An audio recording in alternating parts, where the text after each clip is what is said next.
అత్తగారంటే అమ్మలా ఉండాలి తప్ప పెత్తనం చూపించి అధికారిలా ఉండకూడదు. బొమ్మరిల్లు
ఆవిడ ఇంట్లోకి రావడానికి నేను ఒప్పుకోను. నువ్వు ఒప్పుకోవడం ఎవరికి కాదు. నువ్వు తప్పుకోవే, లోపలికి రా. మీరా బయటికి వెళ్ళు. తను కాదు, నువ్వే బయటికి వెళ్ళాలి. నా జీవితంలో ఇకపైన నీ చోటు తన కోసం.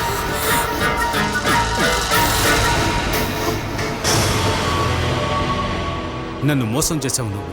నీ మీద పగ తీర్చుకోవడానికి నేను చేస్తున్న పని ఇది. ఈ ఇంట్లో తను చెప్పేది వింటూ నువ్వు బతుకుతానంటే ఇక్కడ ఉండొచ్చు, లేదంటే నన్ను వదిలేసి వెళ్ళు. మిమ్మల్ని వదిలేసి వెళ్ళిపోవాలా? అందుకు నేను చావాలి. అంతేకాక మీ జీవితంలోకి ఇంకో అమ్మాయి రావడానికి నేను ఒప్పుకోను. అయితే నువ్వు బతకూడదే.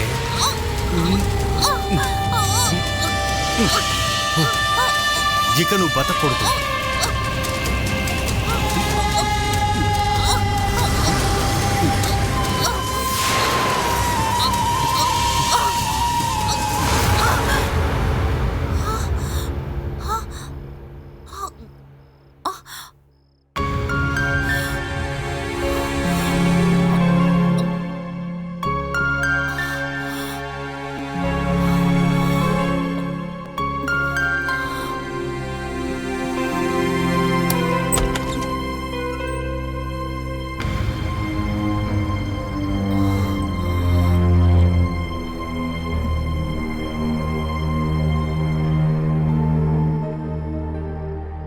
నువ్వింకా నిద్రపోలేదా? లేదు, మీకోసం వెయిట్ చేస్తూ ఉన్నాను. సూరజ్, డిన్నర్ తిన్న తర్వాత ఫ్రెష్ అప్ అవ్వండి. ఇంత లేట్ అయ్యేటప్పటికీ నువ్వు తినేసుంటావని నేను అనుకున్నాను. అందుకే బయట టిఫిన్ తిన్నాను. కలిసి తిందామని నేను ఇంకా తినలేదు. తీసిపెట్టు, మనం తిందాం. నా కోసం కష్టపడొద్దు. నా ఆకలి చచ్చిపోయింది. నిద్రపోవడానికి వేరొక చోటు చూసుకుంటే నా నుంచి శాశ్వతంగా వెళ్ళిపోవచ్చు.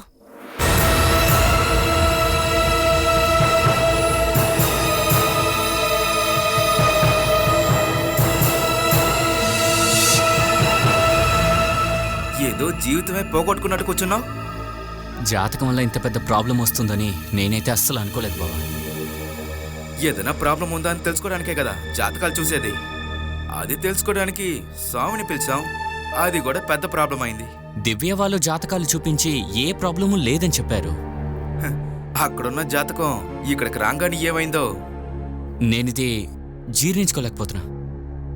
ఈడు చూడు, మనుషులకి 2 రకాలైన నమ్మకాలుంటాయి. ఒకటి వాడి మీద ఉన్న నమ్మకం, లేకపోతే దేవుడి మీద నమ్మకం. మంత్రతంత్రాలన్నీ ఎప్పుడైతే నమ్మటం స్టార్ట్ చేశామో అప్పటి నుండి మన జీవితాలు నాశనం అయిపోతాయి. ఆ తర్వాత జరిగేవన్నీ తప్పుగానే అనిపిస్తాయి. కానీ కాదు కూడదని ఈ పెళ్లి చేసుకుంటే నేను చచ్చిపోతానని చెప్పిన తర్వాత నీకు భయం. అది ఒక బిజినెస్. మనుషుల్ని భయపెట్టి నమ్మకాలతో కట్టేయటం. అది విన్న తర్వాత అమ్మ, నాన్న, అక్క అందరూ భయపడిపోయారు. నాకు తెలిసి వాళ్ళు ఈ పెళ్లికి ఖచ్చితంగా ఒప్పుకోరు. జ్యోతిష్కుడు చెప్పడంలో ఏంటి తప్పు? ఈ పెళ్లి జరిగితే నువ్వు చచ్చిపోతావని చెప్పాడు కదా. దానికి ఈ పెళ్ళని కాదు, ఏ పెళ్లి చేసుకున్నా చచ్చిపోతావు. పెళ్లి చేసుకోకపోయినా చచ్చిపోతావు. అందుకని జ్యోతిష్కుడు చెప్పింది వదిలేద్దాం. ఇంకా దివ్యకి జాతకంలో దోషం ఉంది. అది ఎందుకు చెప్పాడో తెలుసుకోవాలి. ఆ జ్యోతిష్కుడి నంబర్ నీ దగ్గర ఉందా? ఉంది బావా. అది నాకివ్వు. అది నీకెందుకు బావా? నాకొక జాతకం చూడాలి. ఈ జ్యోతిష్కుడితోనే చూద్దాం. ఎన్ని రోజులు జ్యోతిష్కుడు మిగతా వాళ్ళ ప్రాబ్లం చూస్తాడు కదా, రేపు మనం అతని సమస్య ఏంటో చూద్దాం. ఏమంటావు? నాకు అర్థం కాలేదు బావ. జ్యోతిష్కుడి దగ్గర ఒక అపాయింట్మెంట్ తీసుకొని నిన్ను పిలుస్తాను. ఆ తర్వాత జ్యోతిష్కుడి దగ్గర మనం డీటెయిల్డ్గా మాట్లాడుకుందాం. కుదిరితే ఇక్కడే కలుద్దాం. మాట్లాడాక రేపు నీ జాతకం కూడా మారిపోవచ్చు, అతనిది కూడా.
ఎప్పుడు నీ చెల్లెలు నీ గురించి మాట్లాడటానికే టైం సరిపోతుంది. కనీసం నీ చెల్లెల్ని ఎప్పటికైనా చూడాలనిపించింది. అన్ని విషయాలు నీకు తెలుసు కదమ్మా. నాకు బంధువులు ఎవరు వద్దు అనుకుని నా ప్రపంచంలో నేను తిరుగుతూ ఉన్నాను. అంత అవసరం ఏమొచ్చింది సూరజ్? నువ్వేమీ తప్పు చేయలేదు కదా. నీ మనసుకు సరి అనిపించింది నువ్వు చేసావు, అంతే కదా. మీ మీద మా ఎవరికి ఎలాంటి కోపము లేదు. అది ఇలా చూసేటప్పుడు నువ్వు చెప్పొద్దు. నాకు తెలుసు మీ అందరికీ నా మీద కోపం ఉంది. అది అర్థం చేసుకోవడం వల్లే కొంచెం దూరంగా ఉన్నాను. నువ్వు చేసింది కరెక్టే అని నేను అనుకుంటున్నాను. ఆ విషయాన్ని అందరూ ఒప్పుకోకపోవచ్చు, కానీ పోను పోను అందరూ ఒప్పుకుంటారు. ఈ మధ్యలో ఆర్కే మేము ఉంటున్న ఇంటికి వచ్చారు. నాతో చెప్పారు. అప్పట్నుంచి నేను కలవాలని ఎంతో ఆశపడ్డా. నిజంగా విడిపోవలసిన బంధాన్ని ఆర్కే కష్టపడి చేర్చారు. వాడెప్పుడూ అంతేలే. ఇంట్లో ఎవరికైనా సమస్య వస్తే చాలు, అది తీరేటంత వరకు వాడు నిద్రపోడు. అదేవిధంగా వాడు ఎవరితోనూ మాట్లాడకుండా కూడా ఉండలేడు. అందరూ సంతోషంగా ఉండాలనుకుంటాడు. ఇదే సమస్య. ఎవరైనా ఇంటికి వస్తే చాలు అది మొదలు పెడుతుంది. నేను నిన్ను చూడ్డానికే వచ్చాను.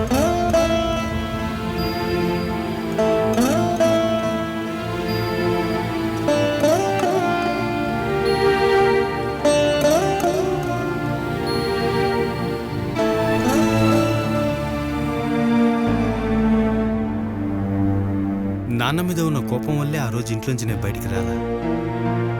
ఎంత కేర్ఫుల్గా జీవిస్తున్నప్పటికీ నా జీవితంలో మళ్ళీ కష్టాలు వస్తున్నాయి అన్న బాధతో ఎంత దూరంలో ఉన్నా నా గురించే ఎప్పుడు ఆలోచించే నా సూరజ్ అన్నయ్య దూరంగా వెళ్ళడానికి కారణం నేనే.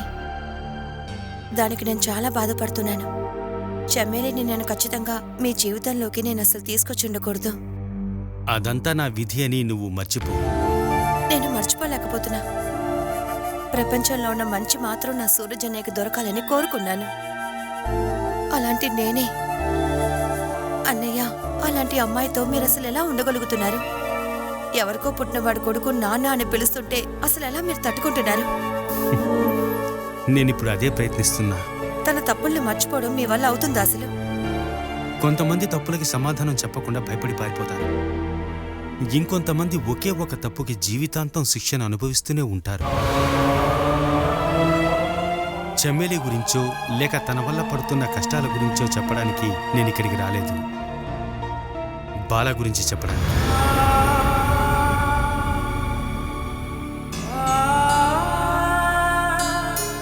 జీవితంలో ఎవరి గురించి తెలుసుకోకూడదని మనం అనుకుంటామో తనే పదే పదే మన ముందుకొచ్చి మనల్ని బాధపెడుతూ ఉంటారు. ఎన్నో ఏళ్ల తర్వాత నేను బాలని మళ్ళీ కలిశాను. ఎక్కడ చూశారు? నేనుంటున్న సిటీలోనే. తనక్కడ ఏదో ఒక కంపెనీలో పనిచేస్తోంది. మీరు తనతో వెళ్ళి మాట్లాడారా అన్నయ్య? లేదు, టౌన్లో అనుకోకుండా నేనే తనను చూశాను. రోడ్ క్రాస్ చేసి వెళ్తోంది. బండి ఆపి పరిగెత్తుకుంటూ వెళ్ళాను. తను ఆటో ఎక్కి వెళ్ళిపోయింది. ఎక్కడికి వెళ్ళిందో తెలీదు. తను సిటీలోనే ఉందని తెలిస్తే కనిపెట్టడం ఈజీయేగా. దానికి నేను నా ఫ్రెండు ఎంతగానో ప్రయత్నించాం, కానీ జరగలేదు. అసలు అదెందుకని?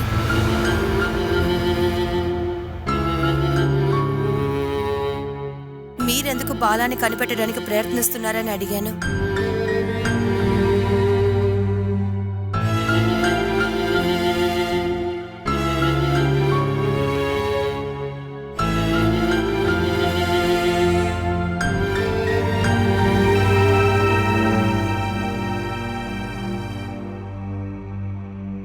అన్నయ్య,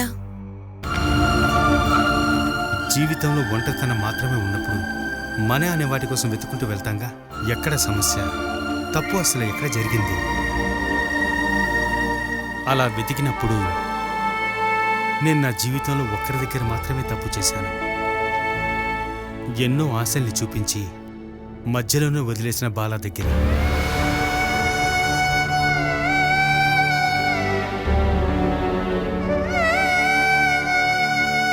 మానసిక రోగి అయిన ఒక వ్యక్తితో ఎవరి సహాయం లేకుండా ఒంటరిగా ఉంటుందని నేను విన్నాను. తన్ని కనిపెట్టి క్షమాపణ అడిగితే మీ జీవితంలో ఇప్పటి వరకు జరిగిన విషయాలన్నీ మార్చగలరా?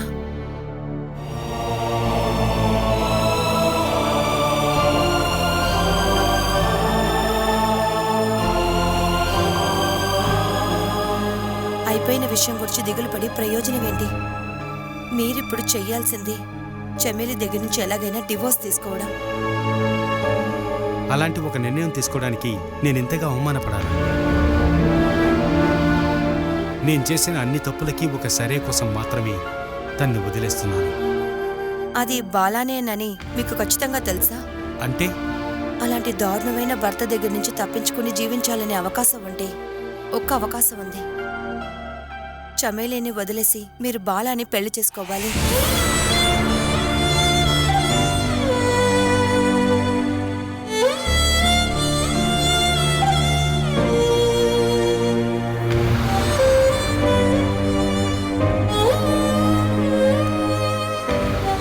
సురజనయ్య, అటువంటి ఒక క్లైమాక్స్కి ఇది సినిమాలో నోవెలో కాదు, జీవితం కదా.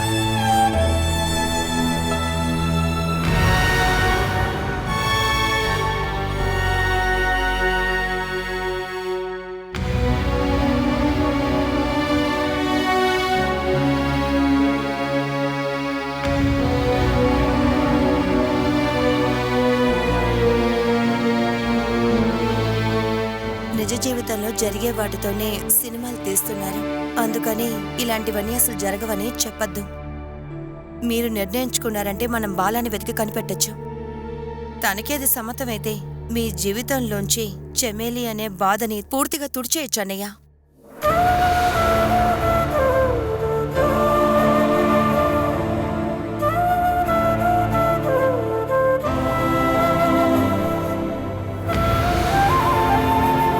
బాల వదిలిన కన్నీరు శాపమే మన కుటుంబాన్ని ఇలా చేసింది. దానికి పరిహారంగా నువ్వు ఇలా చేస్తే మాత్రమే సరవుతుంది.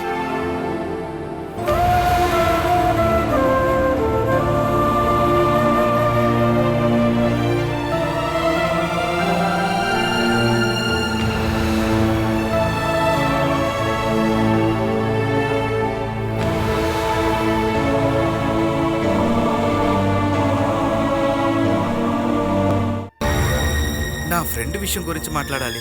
వాడు ఒక అమ్మాయిని ఇష్టపడ్డాడు, కానీ ఇంట్లో వాళ్ళు వేరే ఒక అమ్మాయిని పెళ్లి చేసుకోమని బలవంతం చేస్తున్నారు.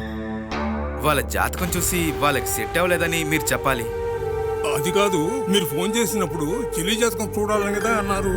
ఇలాంటి విషయాలు ఫోన్లో మాట్లాడలేము, అందుకే ఫోన్ చేసినప్పుడు అలా చెప్పాను. ఈ విషయంలో నాకు మీరు కొంచెం హెల్ప్ చేయాలండి. ఇది డబ్బు కోసం చేసే వృత్తి కాదు బాబు. దీనికి భగవంతుడి అనుగ్రహం కావాలి. మీరు ఎవరికి ద్రోహం చేయట్లేదు కదా, జాతకం బాలేదని చెప్తున్నారు. అమ్మా నాన్న ముందు లేని విషయాలని చెప్పేయండి. ఆ పెళ్లిని వద్దని చెప్పాలి. నా ఫ్రెండు వాడికి నచ్చే అమ్మాయి గురించి వాళ్ళ ఇంట్లో చెప్తాడు, అప్పుడు ఆ పెళ్లి జరుగుతుంది. ఒక పెళ్లిని జరిపించడానికే కదా ఇంకొక పెళ్లిని ఆపేది. దాంట్లో దేవుని ఆశీర్వాదం ఖచ్చితంగా ఉంటుంది. ఇది మనస్సాక్షితో మానవతంతో చేయాల్సిన వృత్తి. అదంతా నాకు తెలుసు. ఒక విషయం చెప్తే ఆ విషయం 100% బాగా చేస్తారనే నమ్మకంతో మిమ్మల్ని పిలిచాను. మీకు తెలుసు కదా. అలాంటి పని చేయడానికి వేరే ఎవరినైనా చూసుకో. ఒక్క నిమిషం కూర్చోండి, నేను ఒక విషయం మీకు చెప్తాను. కూర్చోండి.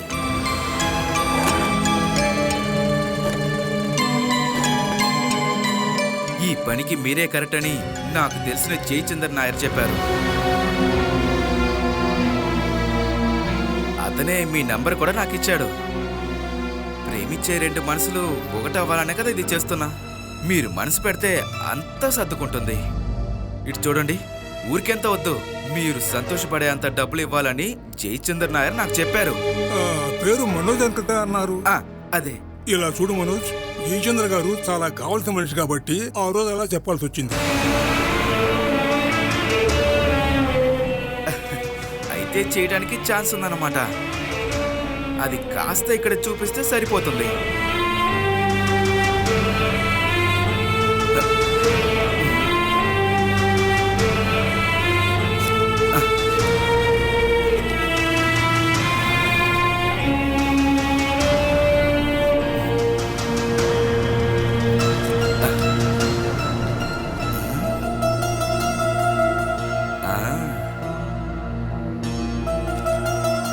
మిమ్మల్ని కారులో తీసుకెళ్లి నేనే తీసుకొస్తాను. జాతకం సెట్ అవ్వలేదని చెప్పడానికి డబ్బులు. హ్యాపీయే కదా? అయినా కూడా మీరు భయపడకండి. ఇలాంటి విషయాలు మీరు చాలా చేశారని నాకు తెలుసు. ఈ విషయం మన ఇద్దరి మధ్యనే ఉండాలి. అరేరే, అది కుదరదు. నా ఫ్రెండ్కి కూడా తెలియాలి కదా, వాడే డబ్బులు ఇస్తాడు. సరే సరే, మన ముగ్గురికి తప్ప వేరే ఇంకెవ్వరికీ తెలియకూడదు. లేదండి, ఇది అసలు అందరి దగ్గర చెప్పే విషయం ఏంటి? ఇంతకీ మీ ఫ్రెండ్ ఎక్కడ ఉన్నారు? ఇక్కడే ఉన్నాడు, మన దగ్గరలోనే ఉన్నాడు. హరి,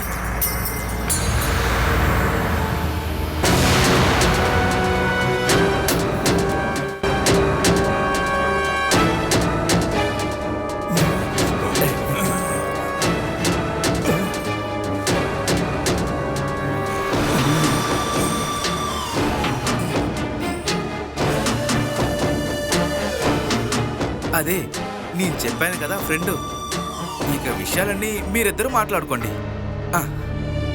ఆయన డబ్బులు ఇచ్చాడు కదా, ఇచ్చారు బాబు. ఇప్పుడు నేను ఇస్తాను, తీసుకోండి.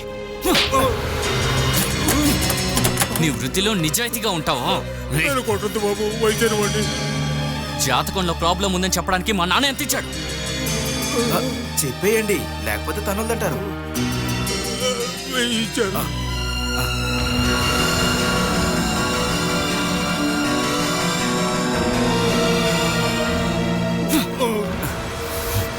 ఇప్పుడు నేను ఇచ్చిన డబ్బులు తిరిగివ్వండి.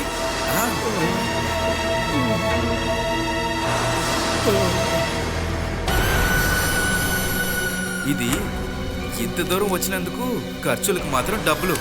ఇవాళతో ఈ పనులన్నీ ఆపేయాలి. ఆపలేదో నెక్స్ట్ దెబ్బలు నా దగ్గర నుండే. వెళ్ళు.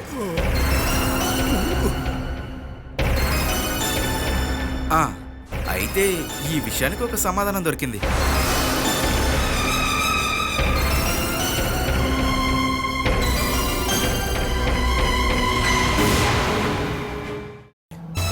నేను ఉద్యోగానికి వెళ్ళడం ఇష్టం లేదని మీరేగా అన్నారు.